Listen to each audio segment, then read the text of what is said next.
আপনি যে আবু জেহেলকে কাফের বলেন, আপনি যে আবু তালিবকে কাফের বলেন, আপনি যে আবু জেহেলকে কাফেরদের সর্দার বলেন, তারাও কিন্তু আমার আপনার মতো মুসলমান ছিল। আপনি বিশ্বাস করেন আর না করেন, কেননা আবু জেহেল বলতেছে বদরের যুদ্ধের আগে, আল্লাহুম্মা আনসুর আহদাল ফিয়াতাইন।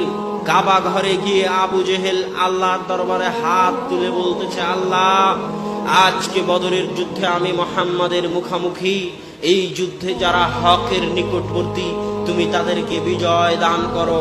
আব্দুল মুত্তালিব কার কাছে দোয়া করতেছে? কার কাছে? তার মানে আবু জেহেল আল্লাহর উপর বিশ্বাস করে না করে না? করে। আর যে আল্লাহর উপর বিশ্বাস করে সে কি মুসলমান নয়? প্রিয় শ্রোতাবৃন্দ ও দর্শকবৃন্দ, আজকে একটি আহলে হাদিসদের মজার ভিডিও নিয়ে এসেছি। আমরা মনে করছিলাম এবং ভাবছিলাম যে আবু জেহেল এর বংশধর কারা। আবু জেহেল বংশধরকে খুঁজে বেড়াতে বেড়াতে আজকে পাওয়া গিয়েছে যে আহলে হাদিসদের বংশধর এখনকার পাওয়া গিয়েছে, আর আবু জেহেলের বংশধর হলো এখনকার আহলে হাদিসেরা। সে আহলে হাদিসেরা নিজেরাই কবুল করছে। দেখেন, এরা বলছে যে আমাদের মতন মুসলমান ছিল আবু জেহেল। এটা বাস্তব যে আবু জেহেলের মতন এরা মুসলমান। আবু জেহেল যেমন ছিল, রসুলকে মানত না, ইনকার করে দিত, তে আহলে হাদিসেরাও তাই হাদিস হাদিস হাদিস করে, অথচ আল্লাহ রসুলের হাদিসকে অবমাননা যদি দুনিয়ার বুকে কেউ করে থাকে সে হলো আহলে হাদিসেরা। আল্লাহ রসুল সাল্লাল্লাহু আলাইহি ওয়াসাল্লামকে সবচাইতে বড় অবমাননা করে এবং আল্লাহ রসুল সাল্লাল্লাহু তাআলা আলাইহি ওয়াসাল্লামকে মানতে চায় না যদি, সে হলো আহলে হাদিসেরা।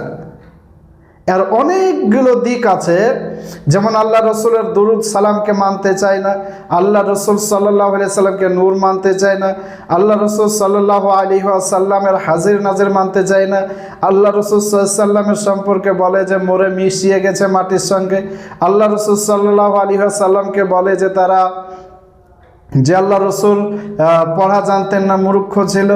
আল্লাহ রসুল সাল্লাল্লাহু তাআলা আলাইহি ওয়াসাল্লামের সম্পর্কে বিভিন্ন রকমের কথাবার্তা আহলে হাদিসরা বলে থাকে। আর আজকে সেটা স্পষ্ট করে দিল আহলে হাদিসদের এক মাওলানা যে আবু জেহেল আমাদের মতনই একজন মুসলমান ছিল। তার মানে বোঝা গেল যে আহলে হাদিসদের পিতৃপুরুষ এবং তাদের পিতৃপুরুষ ছিল আবু জেহেলেরা। আবু জেহেলকেও মুসলমান বলছে, যে রসুলের সবচাইতে বড় দুশমন ছিল সেই ব্যক্তিকেও আল্লাহ রসুল সাল্লাল্লাহু আলাইহি সাল্লামের যে ব্যক্তি বড় দুশমন ছিল সেই দুশমনকেও বলছে যে এরাও মুসলমান ছিল। তাহলে এরা কোন জায়গায় পৌঁছালছে একটু দেখেন। মুসলমান। আর এই সমস্ত মানুষদের কথাবার্তা শুনে আমরা বলি, আমাদের সাধারণ মানুষেরা বলে যে আহলে হাদিসরাই ঠিক পথে আছে, আহলে হাদিসরাই ঠিক রাস্তায় আছে, আহলে হাদিসরাই ঠিক করে, আহলে হাদিসরাই হাদিস কোরআন মেনে চলে।